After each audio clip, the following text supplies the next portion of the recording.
Es sociālajos tīklos padalījos ar pārdomām par elektrības cenām un priekšvēlēšanu solījumiem. Jo pirms vēlēšanām vienmēr atrodas kāds, kurš sola elektrības cenas samazināt. Tas kāds apgalvo, ka šobrīd elektrība ir pārāk dārga un situācija uzlabosies, kad viņš nonāks pie varas. Kā galveno argumentu izmanto mūsu HES potenciālu un kritiku par biržas darbību. Es nesaku, ka tagad viss ir labi un ka nākotnē būs vēl labāk. Pats nepiedalos vēlēšanās, es aicinu vēlētāju kritiski izvērtēt solījumus.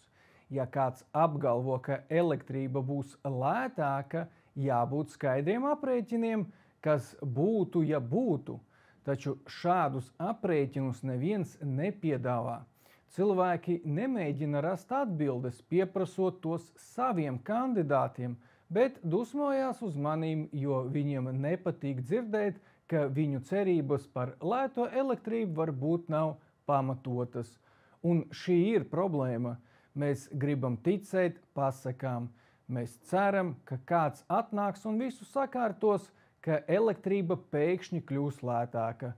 Jā, arī es gribētu lētāku elektrību, maksāju par to tikpat kā citi.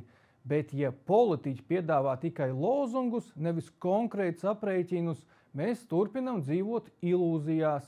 Un šī ticība pasakām ir viens no iemesliem, kāpēc mums neveicās ar labklājības celšanu. Mēs gaidām, ka viss atrisināsies pats no sevis, bet tā tas nenotiek.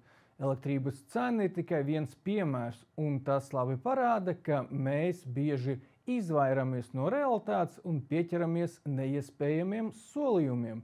Ir laiks skatīties uz faktiem, nevis dzīvot sapņos.